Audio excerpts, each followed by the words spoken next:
Estamos aqui então para celebrar. Espero que seja amanhã para você, portanto, de celebração. Há alguém aqui querendo celebrar a Deus pelo seu aniversário? De nascimento, casamento, batismo ou outra data? Algum aniversário da semana? Aniversário de, Valdir? Nascimento. Maria, batismo. Quantos anos de batizada? 20 anos.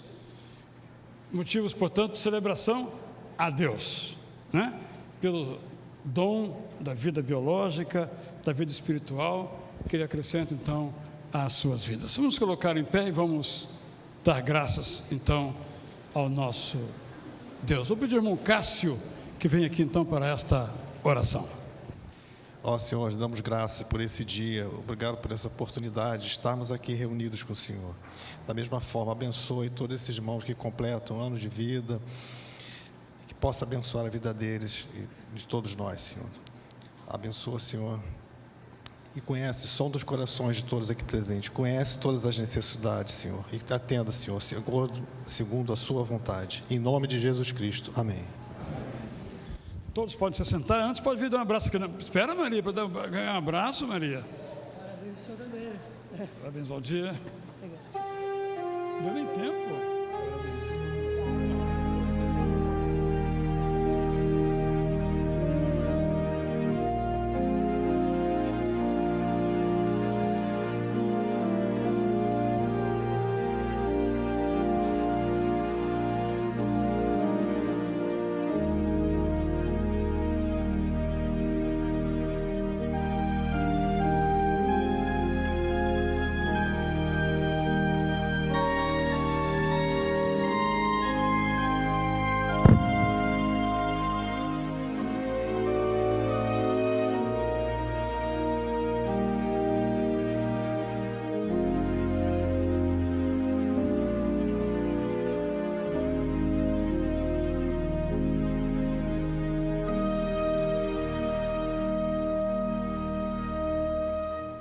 O Salmo 18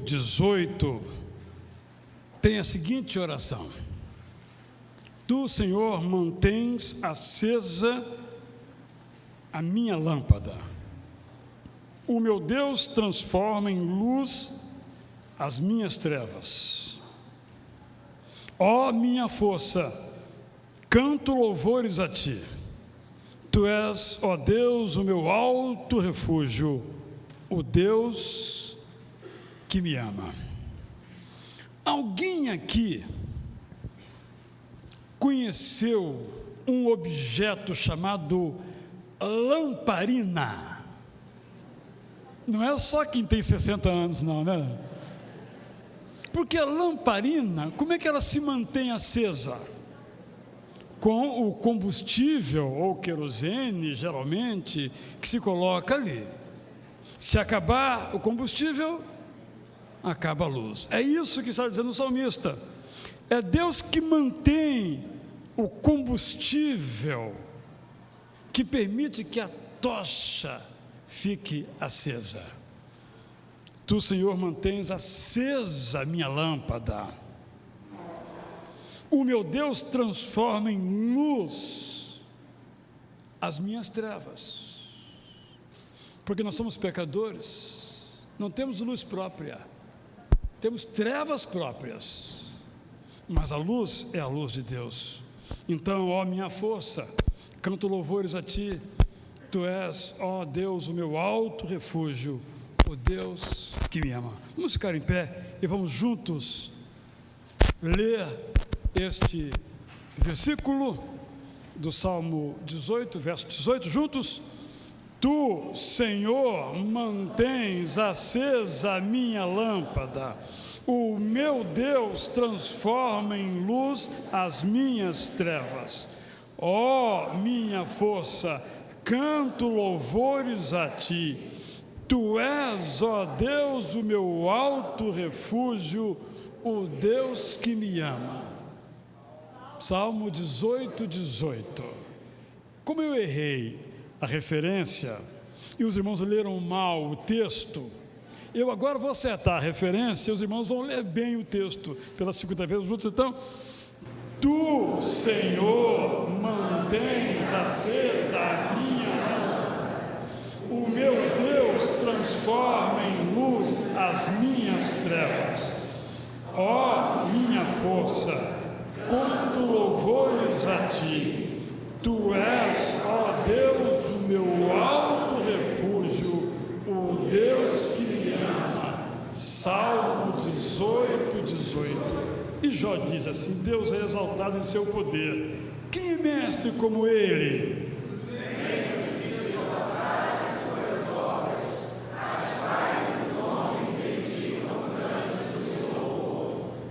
Toda a humanidade as vê de lugares distantes, os homens as contemplam. Como Deus é grande, ultrapassa o nosso entendimento. Por isso cantamos louvores a Ele.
Continuemos adorando ao nosso Deus, dizendo que Ele é o Rei eterno, Rei exaltado nas alturas, glorioso nos céus, que Ele se fez humilde, veio à terra, foi pobre por amor. Por isso, nenhum de nós pagará o preço dos pecados, porque já foram todos pagos, perdoados na cruz. Luz do mundo, vieste à terra para que eu pudesse te ver.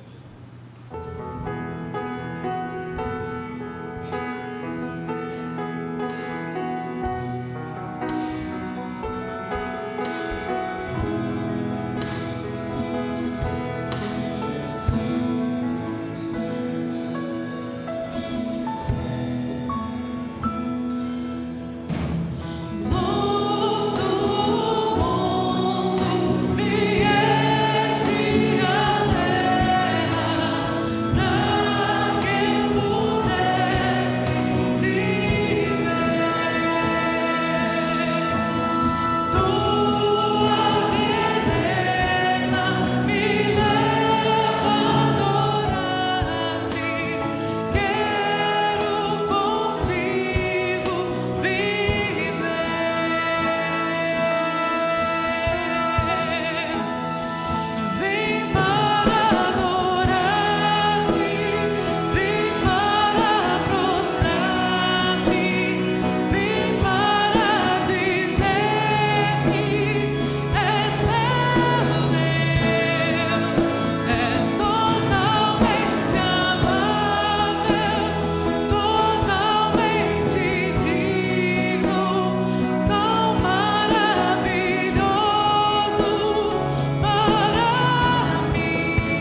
Os irmãos podem, por favor, se assentar.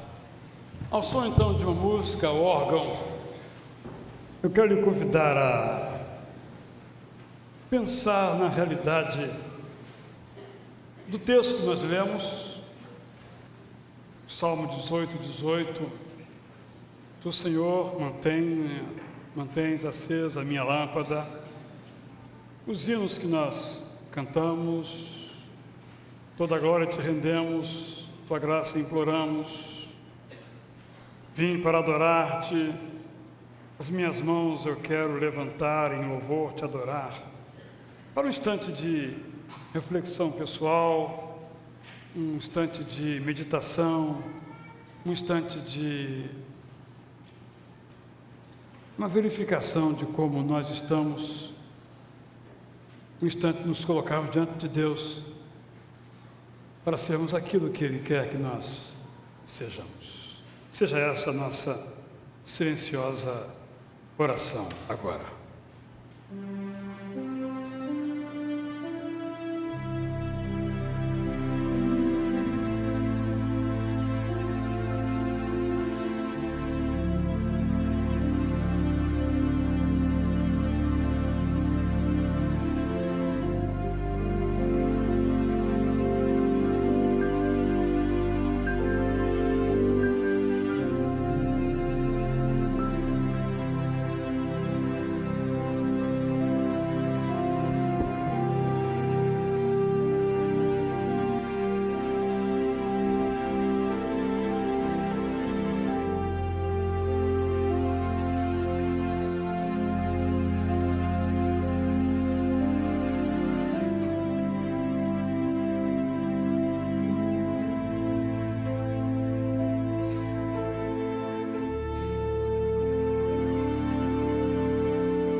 Senhor, eis aqui, com aquilo que nós somos, imperfeitos, mas desejosos de te adorar, com nossas palavras, com as nossas vidas.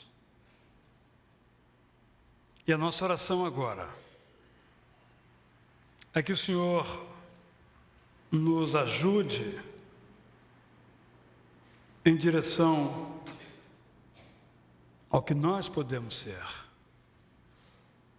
Nós queremos ser aquilo que o Senhor quer que nós sejamos, espiritualmente, moralmente, emocionalmente, relacionalmente, fisicamente, financeiramente, intelectualmente. São muitas as muralhas a serem transpostas. Cada um tem as suas próprias muralhas. Mas o Senhor nos pega pela mão e nos põe no lugar alto.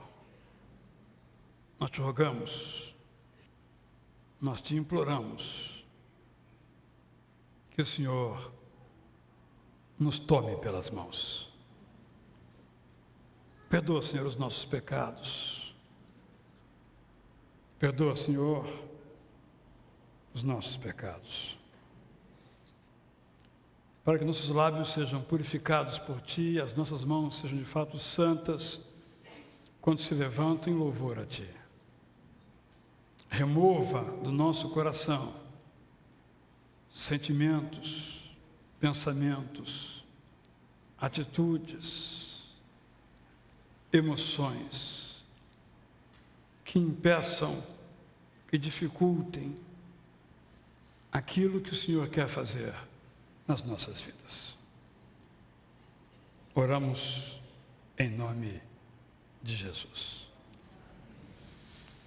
Quero perguntar se há entre nós alguém que nos dá o prazer de nos visitar temos conosco, já fui assim informado, uma família ligada aqui à nossa igreja, pastor Paul Lewis, a senhora Masha e o filho Timothy, que são ligados ao pastor Oscar Martin, que foi missionário aqui no Brasil, são do estado da Geórgia.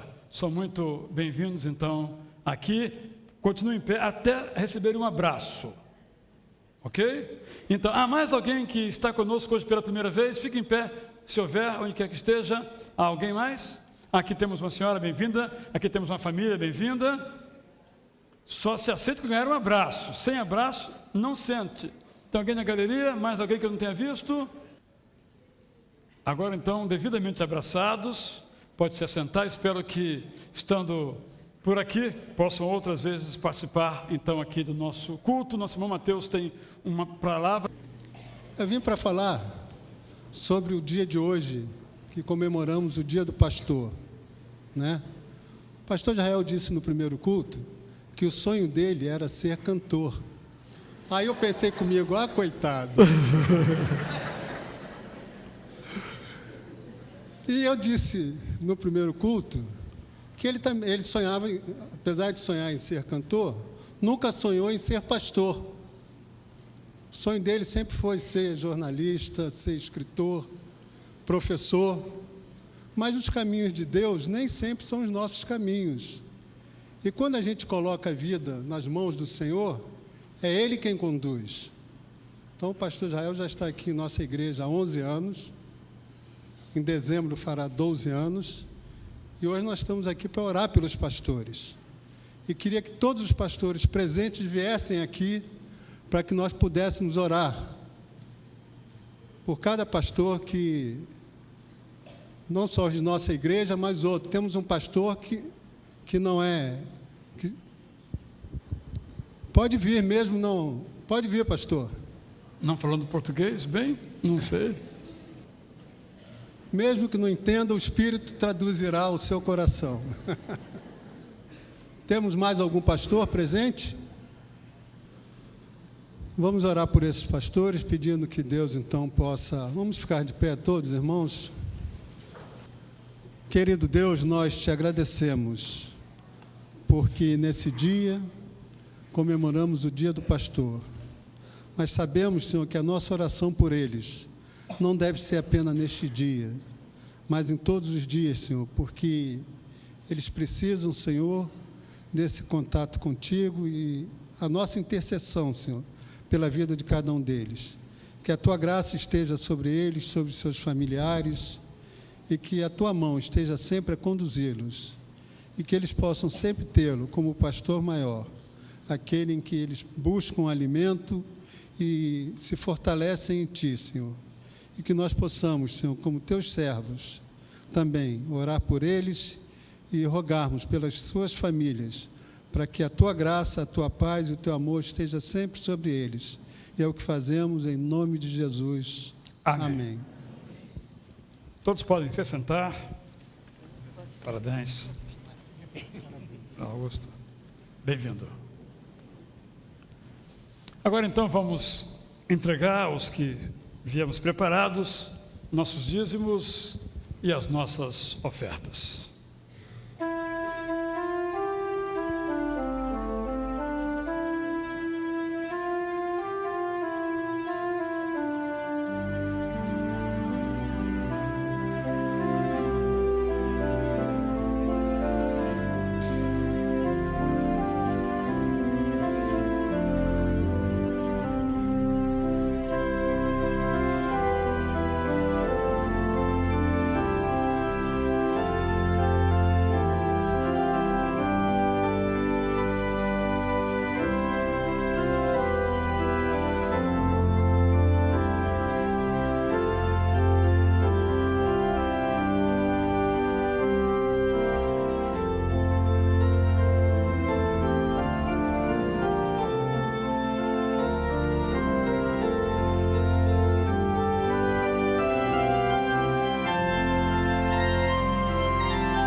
Nós vamos cantar agora uma música que fala que em nossa vida há momentos de montes e há momentos de vales, indicando poeticamente assim, há tempos de alegria e prazer, e tempos de sofrimento e de dor.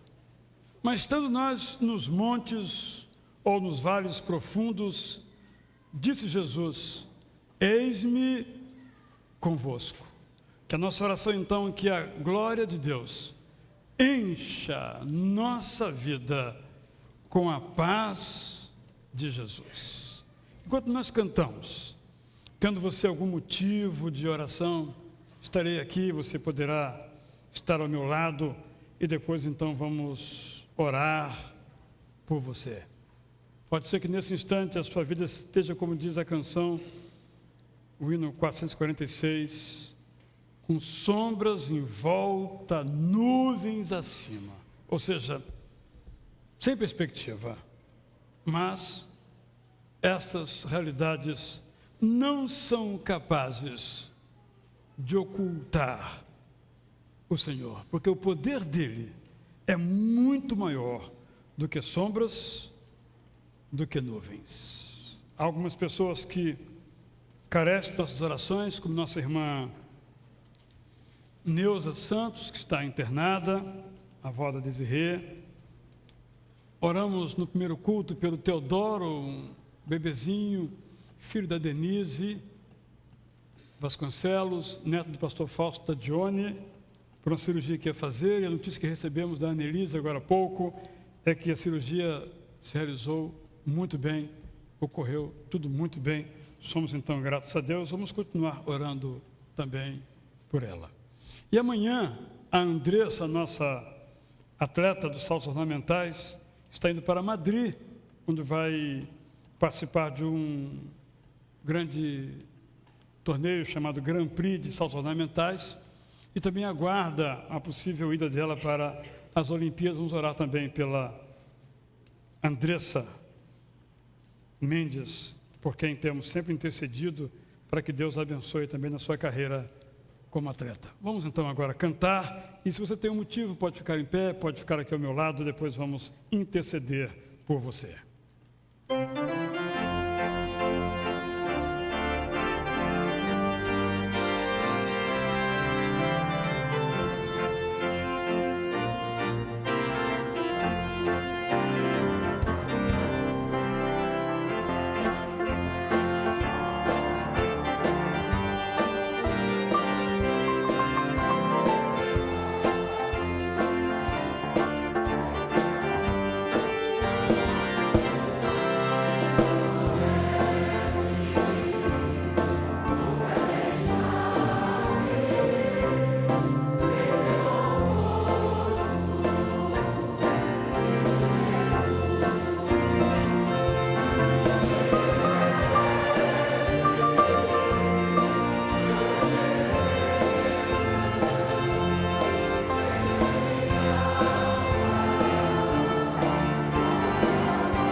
Senhor, aqui estão os teus servos, as tuas servas, colocando as suas dificuldades, aquilo que traz preocupação, medo, frustração. Queremos colocar cada pessoa que traz até a Ti, por nosso intermédio, em nome de Jesus Cristo, as suas dores e as suas lutas. Algumas se encontram em pé nesse instante aqui, pedindo por diferentes motivos. Tu conheces o coração, a motivação, o desejo de cada um.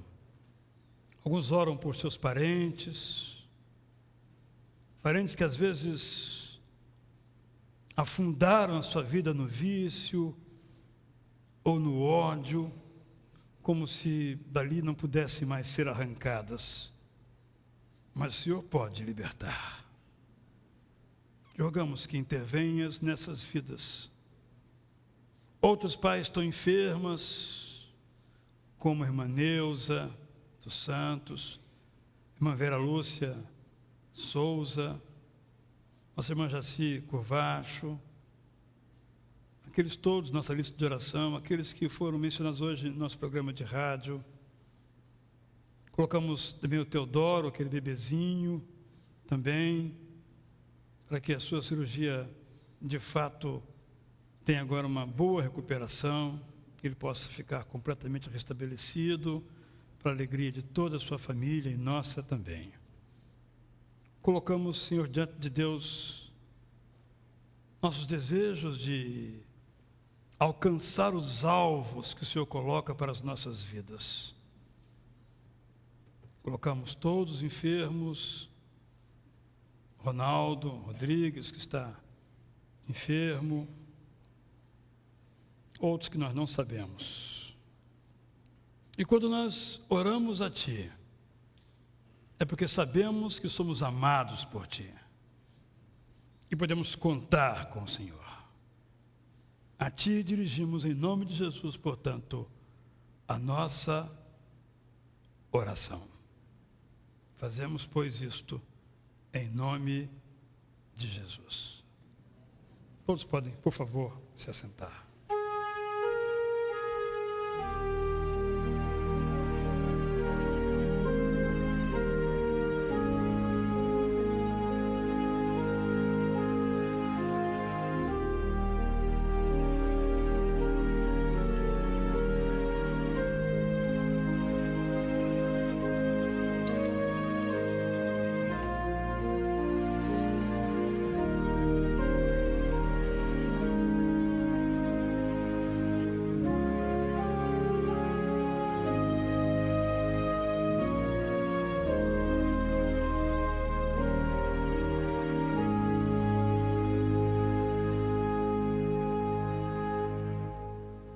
Que diferença faz o Evangelho na vida das pessoas?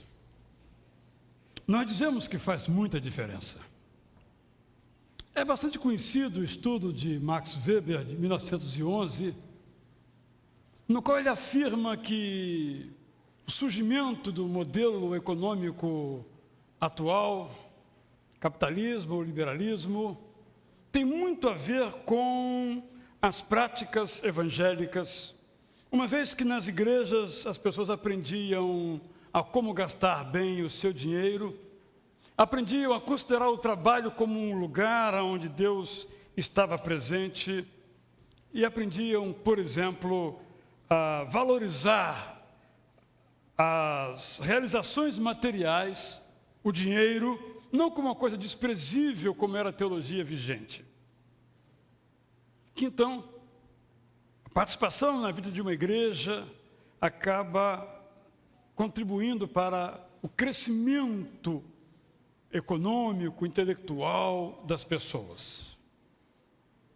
Penso que Max Weber estava com razão em sua sugestão, embora seja muito difícil de provar isso cientificamente. Por outro lado, um outro pesquisador mais recente, chamado George Barna, pesquisando nos Estados Unidos, descobriu o seguinte: o número de divórcios entre os cristãos nascidos de novo, que é o termo que eles gostam de usar nos Estados Unidos, é o mesmo fora das igrejas. Ou seja, a participação de uma igreja não melhora a vida conjugal das pessoas, porque o índice de divórcios é indiferentemente dentro ou fora da prática das igrejas. São dados, são pesquisas. Por que eu estou dizendo isto? Porque Jesus veio ao mundo para buscar e salvar, a expressão bíblica é essa, o que se havia perdido.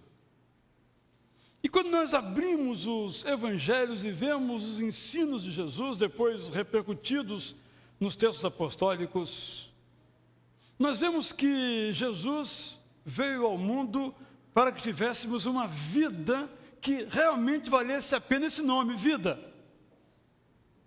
Em João 10:10, parte B, essa vida é chamada de vida transbordante ou vida abundante.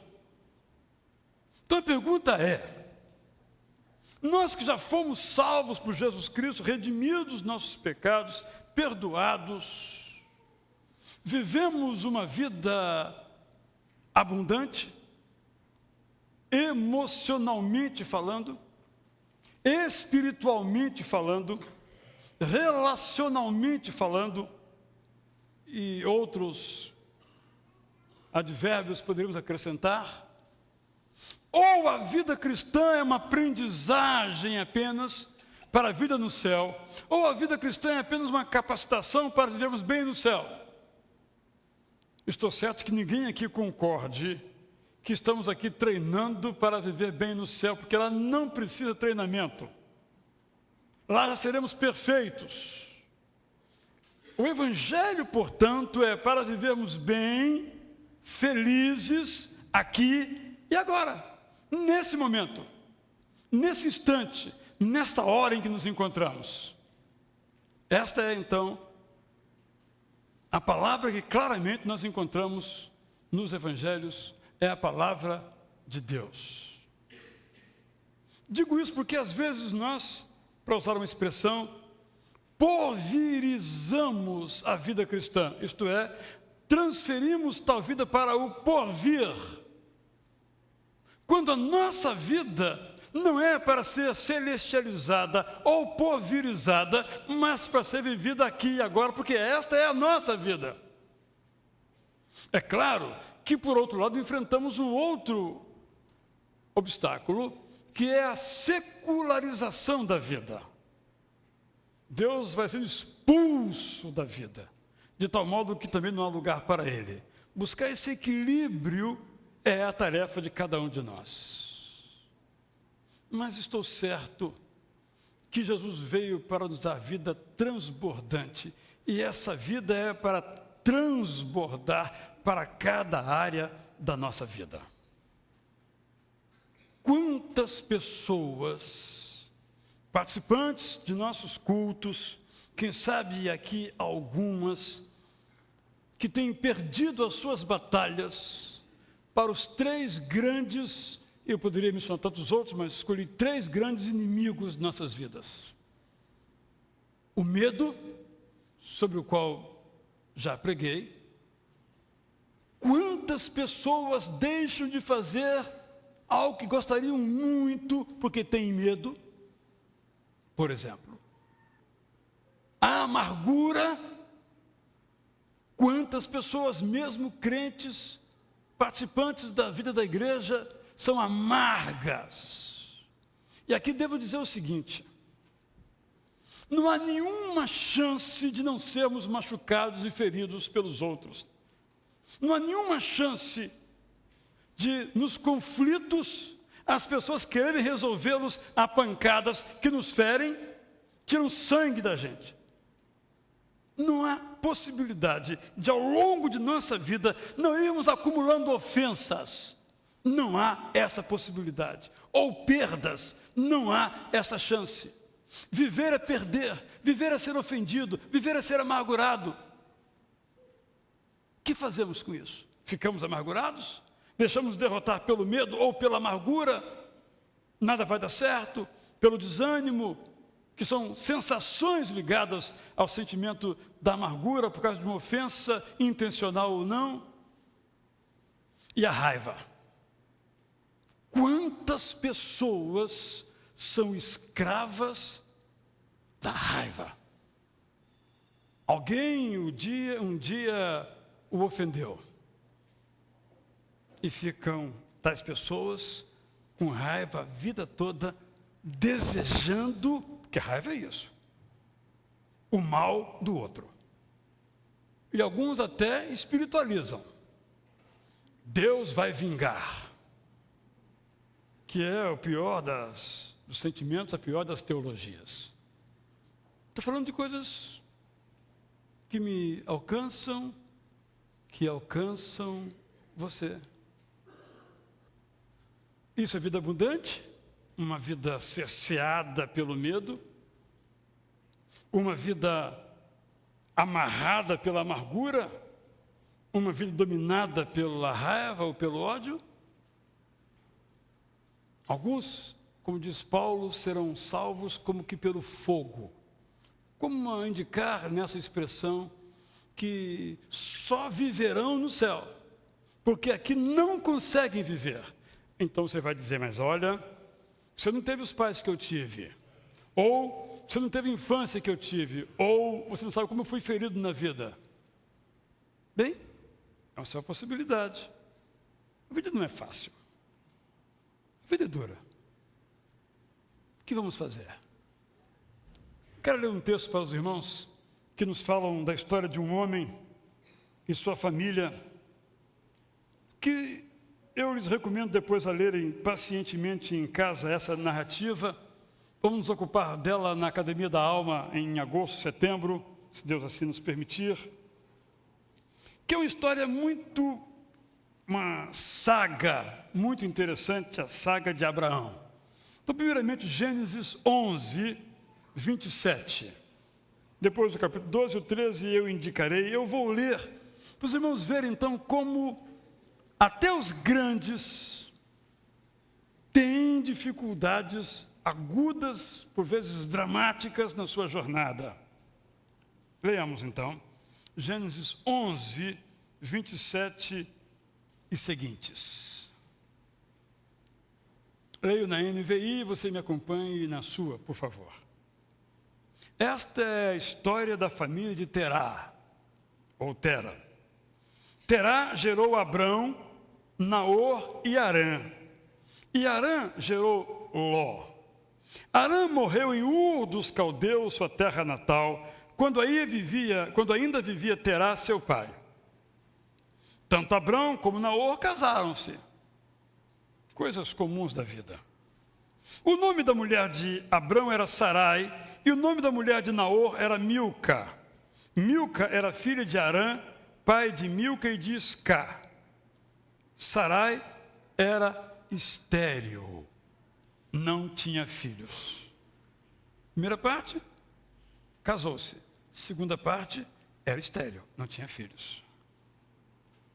Terá tomou seu filho Abrão, seu neto Ló, filho de Harã, e sua nora Sarai, mulher de seu filho Abrão, e juntos, Ló era sobrinho de Abraão. Como não tinham filhos, Abrão e Sara se apegaram ao seu neto, como se fosse seu filho, e partiram então de Ur dos Caldeus para Canaã. Estavam em Ur, no norte, e vieram descendo. Quando chegaram em Harã, estabeleceram-se ali. Ou seja, está bom por aqui mesmo. O propósito não era esse, era ir mais ao sul até Canaã, mas ficaram ali mesmo, ali está bom. Capítulo 12, verso 1 e seguintes. Então, ali em Harã, o Senhor Deus disse a Abrão, depois que Ló se separou dele: de onde você está, olhe para o norte, para o sul, para o leste, para o oeste. Toda a terra que você está vendo, darei a você e à sua descendência para sempre. Tornarei a sua descendência tão numerosa como o pó da terra. Se for possível contar o pó da terra, também se poderá contar a sua descendência. Percorra essa terra de alto a baixo, de um lado para o outro, porque eu a darei a você. Eis a expressão que encontramos no verso 18. Então Abrão mudou o seu acampamento e passou a viver próximo aos carvalhos de Manre, em Hebrom, onde construiu um altar dedicado ao Senhor.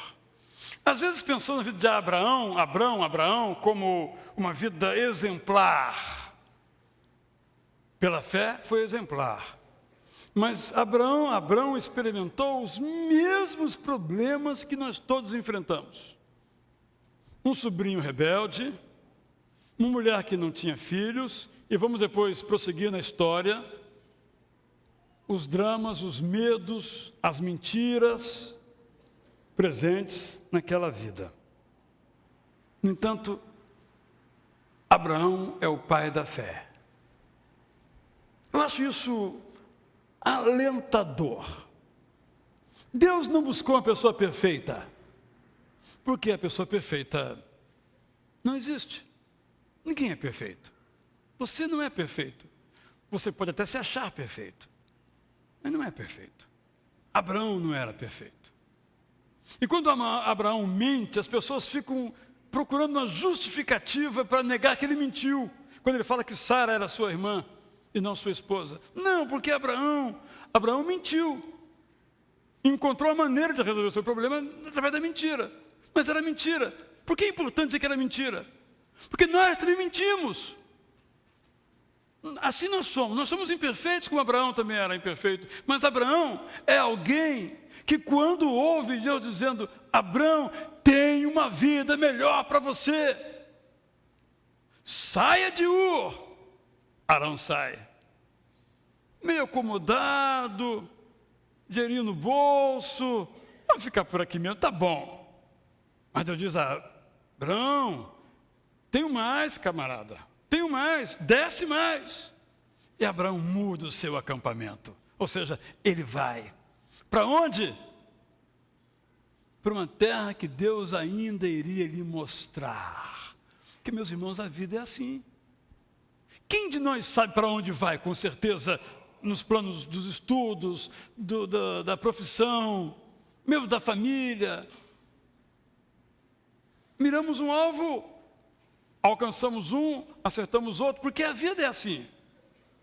Vamos mudando. Pegue o seu sonho de infância, o que você queria ser, o que você é hoje. Alguns estão exatamente daquele jeito, mas outros queriam ser engenheiros, viraram bancários.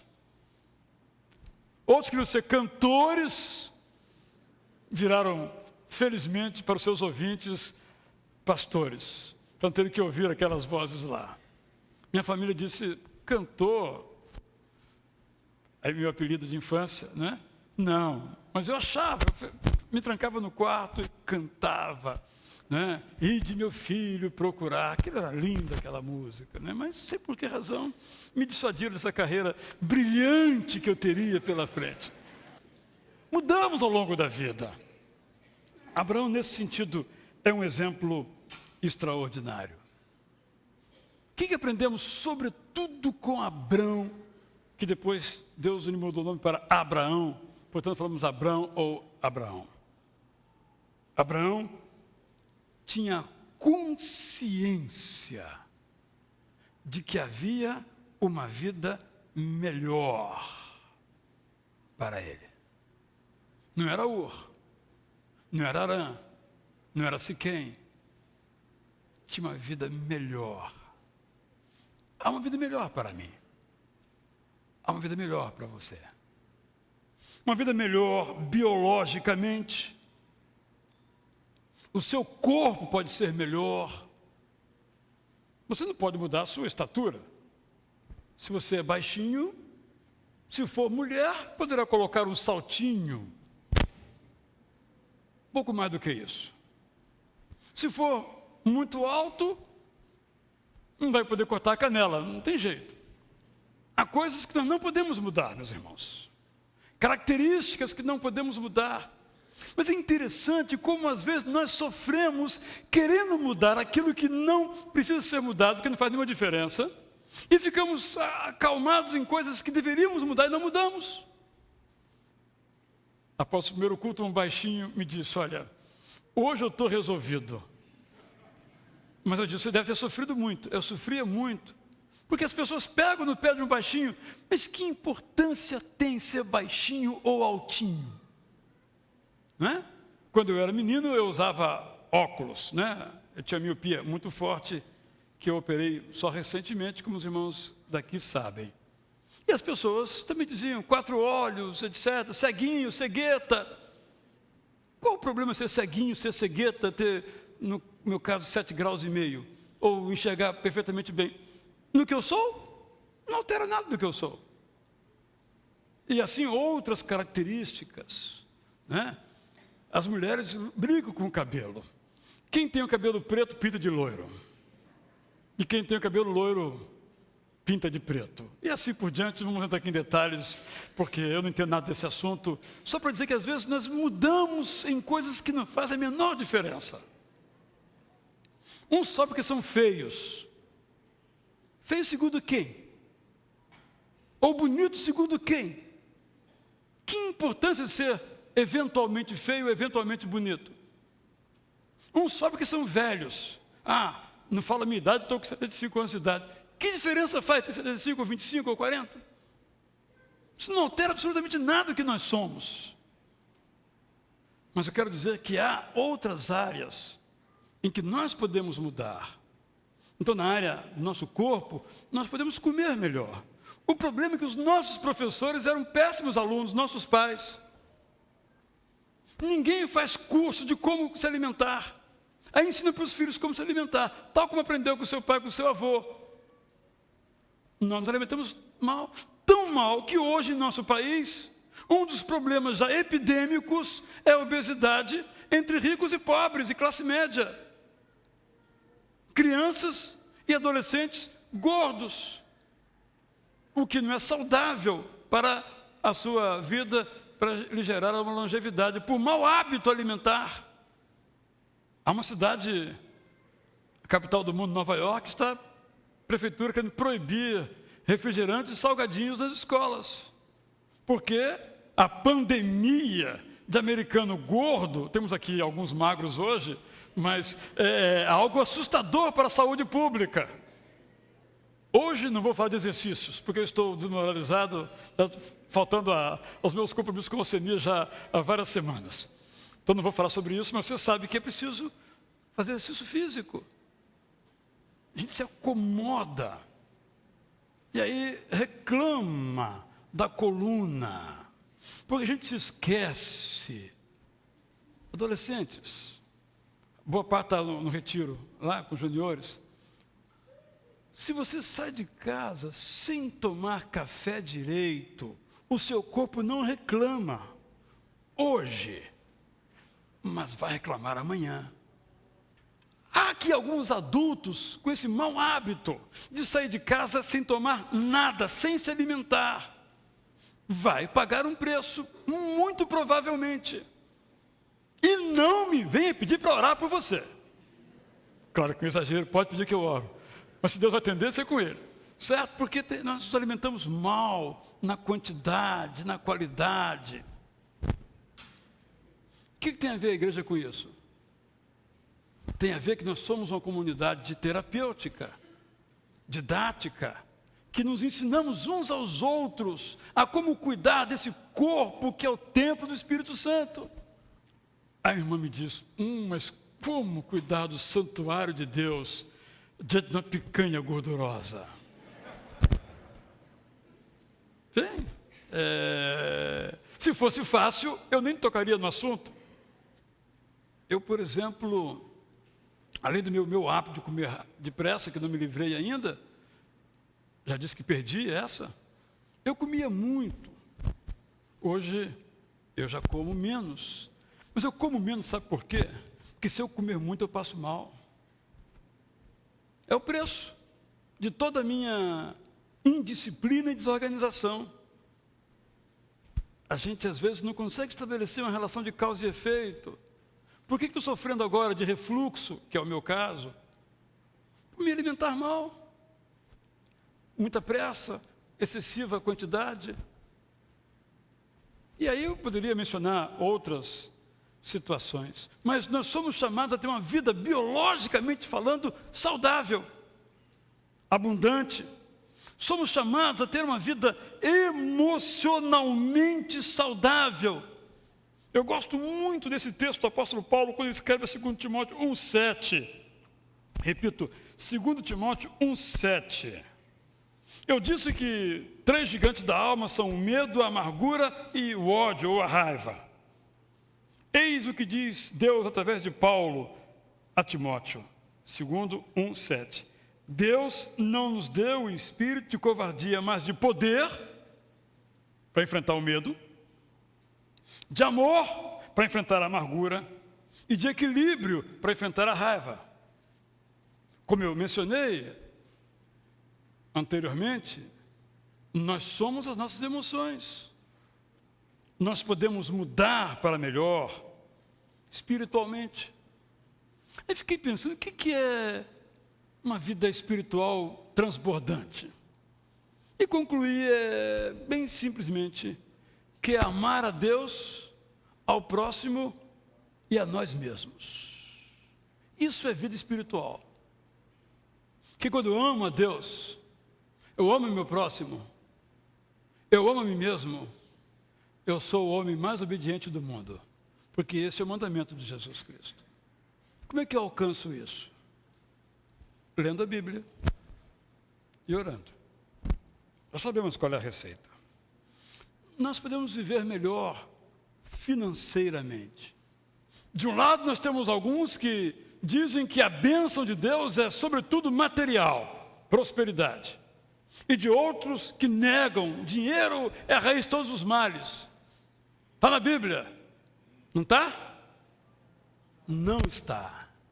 É o amor ao dinheiro. Ou seja, é colocar o dinheiro acima de Deus, que é a raiz de todos os males. Não o dinheiro. Como é que você vê aqui hoje? Se você pegou um táxi, um ônibus ou veio de carro, com dinheiro. Como é que estamos aqui hoje? As luzes estão acesas. Custa dinheiro. Então, dinheiro não é problema.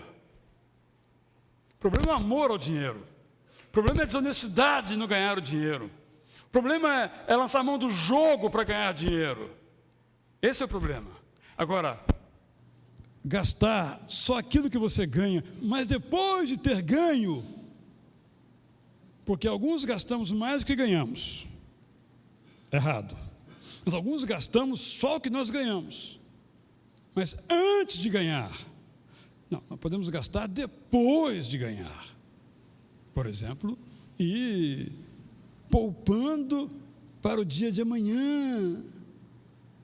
Que hoje o vento pode estar a favor, amanhã pode não estar, por causa das contingências da vida. Isso tudo é espiritual, no sentido de que é o propósito de Deus, que nós vivamos bem financeiramente também. Nós podemos mudar moralmente para melhor. Fiquei pensando sobre isso. O que é uma vida moral melhor?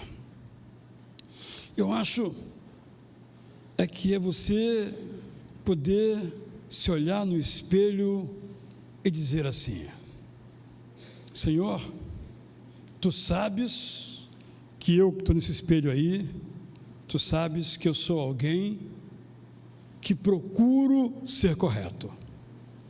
Ser correto, podemos falhar. Mas eu procuro ser correto, eu procuro falar a verdade, eu procuro ser justo. Acho que isso é uma vida moral melhor, porque só eu sei se eu sou um cara que fala a verdade. Eu sei. Todos aqui podem achar que eu seja um cara que só fala a verdade, mas eu sei se eu só falo a verdade, ou se às vezes eu dou uma de mentiroso. Só eu sei se eu sou honesto. Só eu sei se a minha motivação é santa para fazer isso ou aquilo. Só eu que sei. Não importa o que os outros achem e até me elogiem, porque, Senhor, Tu sabes que eu não sou isso que estão falando. Uma vida moral melhor não é ser perfeito. A vida perfeita para nós é uma impossibilidade. Mas a busca, um compromisso com a vida correta, com a vida perfeita, é algo que temos sempre que buscar, sempre que procurar. O Salmo 119, 9, nos apresenta uma oração. E a oração é a seguinte, 119, 9 a 11. Como pode o jovem manter pura a sua conduta? Resposta: vivendo de acordo com a Tua palavra, Senhor. Eu Te busco de todo o coração. Não permitas que eu me desvie dos Teus mandamentos. Guardei no coração a Tua palavra para não pecar contra Ti.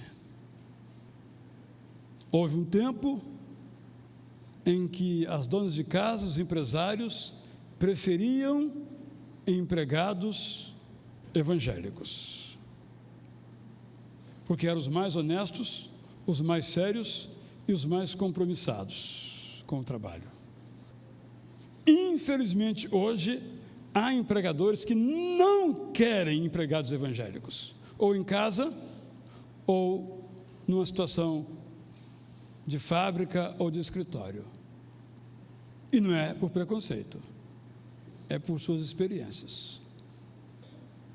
Por isso, cabe a mim, cabe a você, pedir a Deus, buscando de todo o coração, para que Ele não permita que nós nos desviemos dos mandamentos de Deus, para que nós guardemos no coração a palavra de Deus, para não pecar. E nós só não pecamos se a palavra de Deus está entronizada no nosso coração. Nós podemos ter uma vida moralmente melhor. Nós podemos ter uma vida relacionalmente melhor. Aqui eu vou contar então uma história bem conhecida, Atos capítulo 15, Colossenses 4. No capítulo 15 de Atos nós temos um relato. Barnabé e Saulo eram companheiros de pregação. Barnabé tinha um primo chamado Marcos. E Paulo entendia que Marcos não tinha capacidade ou não merecia fazer parte da sua equipe de pregador. E Barnabé bateu o pé e disse: não, Marcos fica. Então Paulo disse: então você sai. Se separaram, brigaram, a palavra é essa, brigaram, por causa de Marcos. Mas havia uma vida melhor para Paulo, relacionalmente. Vejamos agora então Colossenses 4, 10 a 11. Aristarco, meu companheiro de prisão, envia-lhes saudações, bem como Marcos, primo de Barnabé. Vocês receberam instruções a respeito de Marcos, e se ele for visitá-los, recebam-no. Jesus, chamado Justo, também envia saudações. Esses quem? Aristarco, Marcos e Jesus, o Justo, os únicos da circuncisão, isto é, que eram judeus, que são os meus cooperadores em favor do reino de Deus. Eles têm sido uma fonte de ânimo para mim. Ou seja, Marcos, que antes não tinha de Paulo a confiança, agora é alguém em quem Paulo confia e que é fonte de ânimo, e ele diz que são cooperadores, ambos, os três, melhor dizendo, no reino de Deus. As inferências nos levam a pensar que também o apóstolo Paulo foi se aperfeiçoando nos relacionamentos, na arte de conviver. Relacionar-se implica santidade e sabedoria. Eu mencionei então algumas áreas. Eu vou terminar ou continuar à noite. Mas quero só então voltar a Abraão. Abraão era alguém que cria que Deus tinha algo melhor para ele. Como eu e como você, Abraão tinha problemas. Coisas que ele não podia mudar, como a sua esposa ser estéril. Ele procurou resolver do seu jeito, dando uma concubina para Sara. A gente sabe o resto da história. Deus tinha outro propósito e fez Sara conceber, embora fosse biologicamente impossível tal coisa ocorrer. Só para mostrar os dramas de Abraão. Parece que Deus gostava de chacoalhar Abraão. Quando tudo parecia bem, Deus dizia: sai. Lá levantava o seu acampamento Abraão. Mas não era só Abraão, não, gente. É Abraão, toda a sua família, toda a sua propriedade, diríamos assim na linguagem de hoje, era uma operação de guerra. Abraão levantar acampamento. Não era pegar a mochilinha e colocar nas costas como os jovens que viajam por aí e vai em outro lugar, não. Era uma família, era uma história. Era quase que um país se mudando, digamos assim. Mas Abraão, primeiro, vou repetir, tinha a consciência de que Deus tinha algo melhor para a sua vida. Essa deve ser a nossa consciência. Às vezes nos agarramos nossas convicções, muitas vezes erradas, até espiritualizamos. Agarramos nossas amarguras porque alguém um dia me ofendeu, vai me ofender de novo. Não necessariamente. E nos tornamos prisioneiros do desânimo, assentados em Harã. Quando muito conseguimos ir de Ur até Harã, mas em Harã Deus diz: saia. Eu não sei onde você está. Talvez esteja ainda em Ur. Saia. Talvez em Harã. Saia. Que Canaã, isto é, a vida abundante, transbordante, está à sua espera. Esta é a palavra de Deus para você nesta manhã. Se Deus permitir, à noite eu vou continuar e encerrar esta série, que tem um objetivo final, como anunciei no princípio. O objetivo é que você viva de modo transbordante. Não importam as dificuldades, porque todos as temos. Você pode viver melhor. Você pode viver uma vida digna do Evangelho. Você pode viver no compasso da graça. Talvez não dê para mudar algumas coisas, mas quem sabe também não sejam importantes. Mas é preciso se pôr a caminho de Ur para Harã, de Harã para Canaã. Que Deus nos abençoe, abençoe você nesta jornada. Que seja a nossa oração quando nós cantamos esta música que temos aí em nossa ordem de culto, esse hino extraordinário, cuja letra é do pastor João Filson Sorém.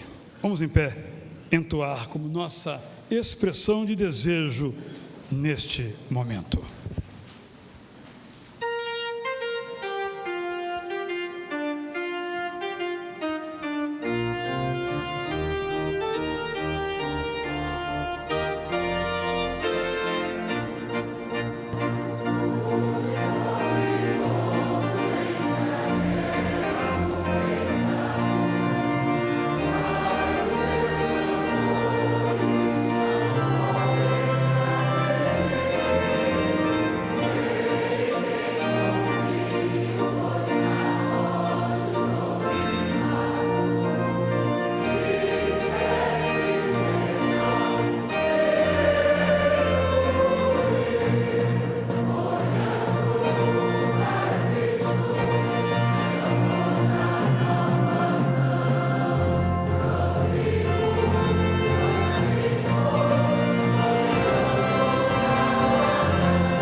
Que então agora o amor de Deus, nosso Pai, a graça de Jesus Cristo, Filho de Deus, cuja glória nós vimos, e a consolação do Espírito Santo, cujo poder testemunhamos, conosco estejam, hoje, sempre. E todos digam amém. Podem, por favor, todos se assentar. Esperamos nos ver hoje à noite, amanhã no culto da segunda-feira, na quarta-feira no culto do conforto e na quinta-feira na NGT às 10h30 da noite.